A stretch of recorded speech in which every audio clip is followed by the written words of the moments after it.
पूर्ण सर तुम्ही बारामतीच्या आपल्या लता खरे त्यांच्यावर एक कविता केलेली आहे. हो, त्यांना भेटायचा तुम्हाला योग आला तर त्याच्यावर तुम्ही एक कविता केलेली आहे. त्याचे एक 4 शब्द ऐकायला मिळाले तर बरं वाटेल. कारण ती एक जिद्दी व्यक्तीची कविता आहे. प्रेरणा मिळते त्यांच्या याच्यातनं, जीवनातनं. तर त्याच्याविषयी तुम्ही काही कविता लिहिलेली आहे तर ती ऐकायला. त्या लता खरे मी त्यांची जे म्हणजे पहिली मध्ये हे कधी ओळख वगैरे नव्हती. पेपरमध्ये पाहिलं, आता तर युट्यूबला पाहिलं की त्यांचं सगळं चरित्र त्या ठिकाणी येतं. मग त्या बाईने वयाच्या 60च्या 65व्या वर्षी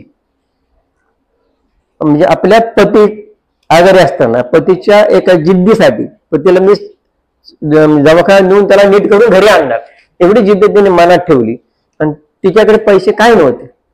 मग त्यांनी त्या ठिकाणी ते पाहिलं की आपण ह्या शर्यतीमध्ये आपण भाग घ्यायला हवा आणि आपण बक्षीस काढायला हवं.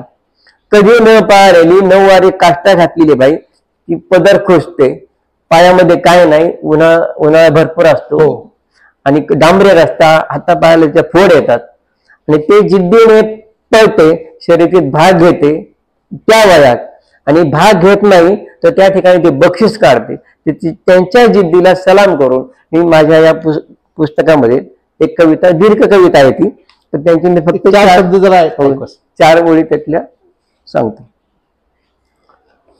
महाराष्ट्राचं एक गाव, महाराष्ट्राचं एक गाव, बुलढाणा त्याचं नाव, लता भगवान करे तिची कहाणी ऐका बरे, लता भगवान करे तिची कहाणी ऐका बरे.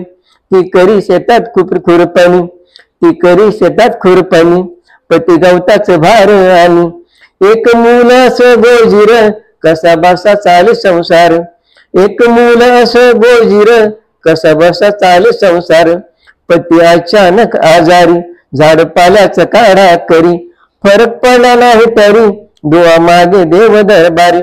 झालं निदान कॅन्सरचं असं, तिला वाटलं लागन पिस, कुपवाच्या धावण्या पायी डोरलं मोडलं सुचेना काही. तिची नजर बारामतीवरी, तिथं होत्यात रोगी बरी, गेली इस्पितळात स्वारी, वदे सारी हकीकत खरी. ऑपरेशनला खर्च 5 लाख, सपार विकून आलं लाख. ती मनी विचार करी, गेली चहा पियाट परी, टेबलावरी पेपर 10, जो तुम्हाला बातमी पहा. पळण्याची शर्यत होती, 5 लाखाची बक्षीस होती, सकाळवा बिस्तरवर पळण्याचा केला निर्धार, जाय जीवावर उदार, म्हणून मीच हो जिंकणार.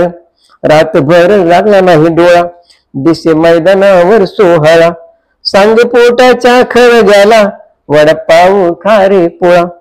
धान्याला दूध पाजलं, पोराच्या हवाली केलं, कुंकुलावून कपाळी म्हणे आणते औषध गोळी. नशिबाचं तांबड फुटलेलं, मैदान गच्च भरलेलं, उभ्या दूर देशीच्या पोरी, त्यांच्या बुटाला लावून दोरी. नाही चप्पल पायात, म्हणे जिकल मी शर्यत, पद खोचला नववारी, हसली सारी नारनारी. असल्या अवतारावरी कुणी पाहिना घडी बरी. तिने 9 वारी त्याची साडी घातलेली होती. असल्या अवतारावरी कुणी पाहिना घडी बरी, पळण्याची घंटा झाली, सारी पळाली भरभारी. जीव खाऊन ती पळाली, जीभ घाशा माग वळाली, तिने घेतला पाण्याचा घोट, दिसे धनी झाल्याला नीट. धुंदीत पळाली, बिचकली एका वळणी, ठेच काढून घेतली लोळणी, फुटली गुडघ्याची धमनी. तिने केला देवाचा धावा, आतून आला बोलावा, नका जाऊ धनी हो गावा, मी घेऊन येते दावा. उन्हाने अंग तापलं, तन घामानी भिजलं, पुरी लागल्या बसाया, बाई लागली तापाया. तळव्याला आलं हो फळ, म्हणे हे बा मानून गोड, आज राख माझी शान, तुला देईन तेलाचा मान, तुला देईन तेलाचा मान. शेवटची निशाणी आली, लता जिद्दीला पेटली, ती धावली आणि रेषा पार केली. तिने शर्यत हो जिंकली, टीव्हीवर बातमी आली, पेपरात फोटो सहित, रात स्टार हो झाली. पैशाचा पाऊस पडला, धन्यावर विलास केला, पैशाचा पाऊस पडला, धान्यावर विलाज केला.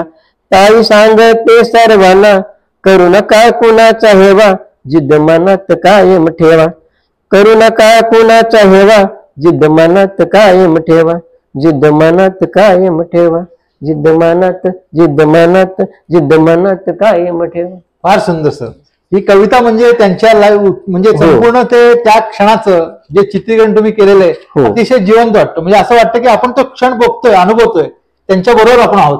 हो, त्यांच्या दुसऱ्यांनी आदर्श घ्यायला पाहिजे, त्यासाठी ती कविता लिहिली आहे आणि त्या अक्षरशः त्यांना मी दिलेली स्वतः बाहेर. खरोखर ती तुमची कविता सुद्धा त्यांच्या जिद्दीला सलामच आणि तुमच्याही कवितेला सलाम की तुम्ही त्यांच्या जिद्दीचं जे वर्णन केलेलं आहे त्या हुबेहूब असं वाटतं की आपण ते क्षण अनुभवत आहेत.